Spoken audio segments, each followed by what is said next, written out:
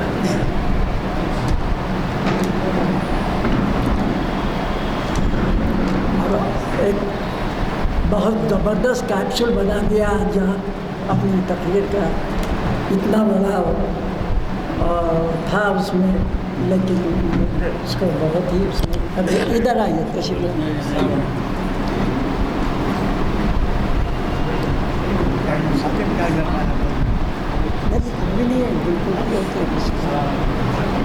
تھوڑا کم رہ گیا، اس کے بعد ریفریشمنٹ لیں گے.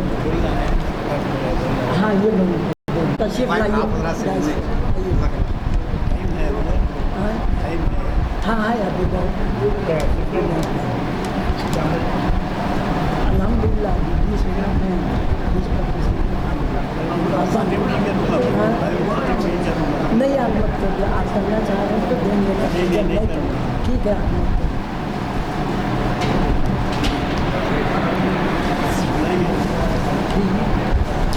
میں نائب صدر مولانا جناب شمس الدین صاحب سے گزارش کروں گا کہ وہ تشریف لائیں اور ڈائس کے پاس اور سال پوشی اور گل پوشی فرمائے. ہمارے آج کے روح رواں مقرر جناب محترم ایاز شیخ آپ سے آپ سب سے دن ساتھ آپ مت کرنا بیٹھیے، آپ کو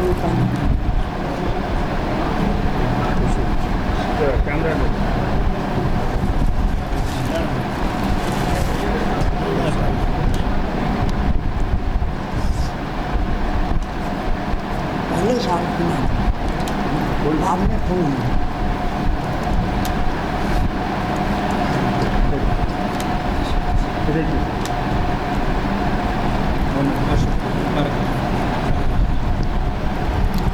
ماشاء اللہ. آپ نے جناب ایاز شیخ صاحب کی برویا انگیز تقریر سنی اور آپ کو ان کی صلاحیتوں کا اندازہ بھی ہوا ہوگا کہ ماشاء اللہ وہ نہ صرف عربی بلکہ فارسی اردو کے جو ہے بہترین مالک ہیں اور اچھی طریقے سے عبور معاشرتی اور سیاسی حالات پر رکھتے ہیں.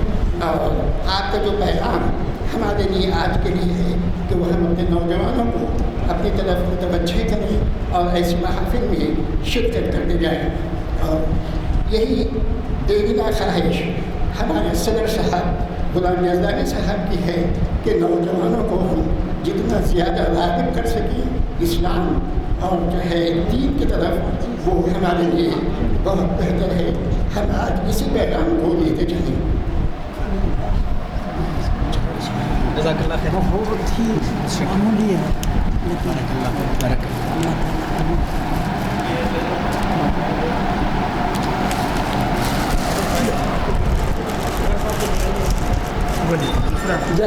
جناب معتمد صاحب صدیقی صاحب سے گزارش کروں گا کہ وہ صدر صاحب کنوینر آپ محافل کی گل پوشی اور سال پوشی فرمائے.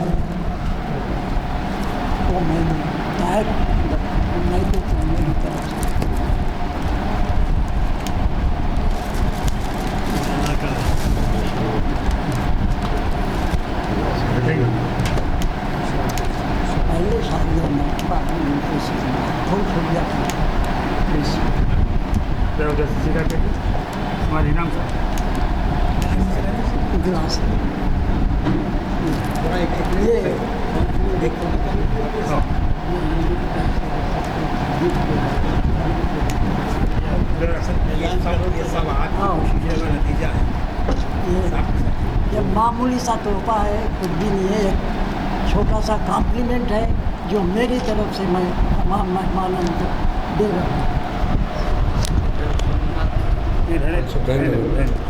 السلام علیکم ورحمۃ اللہ وبرکاتہ. آج کا جو 1000واں نشست ہے جس کو شروع کیا گیا جناب غلام عثمانی صاحب، امیجن کیجئے 1 سال میں 52 ہفتے ہوتے ہیں، تو اس لحاظ سے 1000 میں کم از کم 19 یا 20 سال سے برابر چلا رہے ہیں. اور ہم اس عمر میں بھی کبھی کبھار کئی بار ہم لیٹ ہوتے ہیں، مگر عثمانی صاحب کا یہ وہ رہا ہے ہر وقت کہ وقت سے پہلے آدھا گھنٹہ پہلے رہتے ہیں. اور اس تعلق سے آپ امیجن کیجئے کہ کس طریقے سے وہ اس محافل کو آگے بڑھائیں. اللہ تعالیٰ سے دعا ہے کہ اللہ تعالیٰ انہیں شفا صحت و تندرستی عطا فرمائے، ان کا سایہ ہر وقت قائم رکھے تاکہ ان کے رہنمائی حاصل کر سکیں.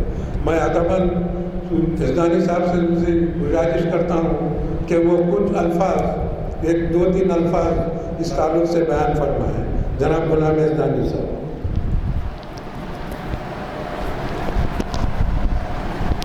السلام علیکم حضرات. کوئی لمبی چوڑی تقریر کرنا ہے نہیں کیونکہ 6:24 ہو چکے ہیں، وقت قریب ہے مغرب کا. صرف ہمیشہ کی طرح ایک تو اظہار خوشی کرنا ہے کہ کامیاب ہو رہے ہیں جلسے. البتہ یہ ہے کہ ذرا نوجوانوں کی تعداد کے بارے میں ہمیشہ میں متفکر رہتا ہوں اور میں آپ سے گزارش کرتا رہا ہوں کہ محفل میں نوجوانوں کو مدعو کرتے رہیں. ورنہ یہ ہے کہ آپ جیسے ذوق رکھنے والے حضرات جب اپنے حد عمر کو پہنچیں گے تو اس وقت یہاں پر نوجوان نہیں رہیں گے. تو لہٰذا اس بارے میں توجہ فرمانا بہت ضروری ہے. قابل مبارکباد ہے آج وہ تمام حضرات جنہوں نے نہ صرف شرکت کی ہے بلکہ اس جلسے کو کامیاب بنایا ہے. اور کسی کو ٹھیک ہے بولنا ہے؟ ہاں نہیں الحمد للہ نہیں پوشی آپ لوگ بول دیجیے. آپ لوگوں کو دیں گے میں خیال میں گل پوشی ہو جاتی ہے. آپ لوگ دوسرے سب لوگ اس میں. ہاں اب میں پورا معزز رکن خادم معز الدین صاحب سے گزارش کروں گا کہ وہ جناب اسلام الدین مجاہد صاحب اور قاسمی صاحب کی گل پوشی فرمائیں. پہلے شال جانا ہے وہ بھگتے جا رہے ہیں، آپ جو ہے وہی کرتے چلے وقت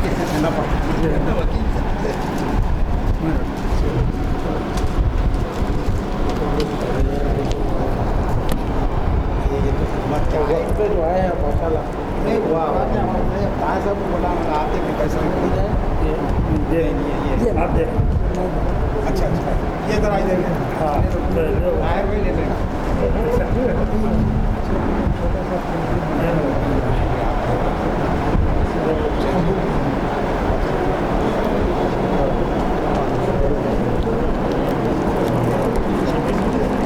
قاسم صاحب کی ہاں قاسم صاحب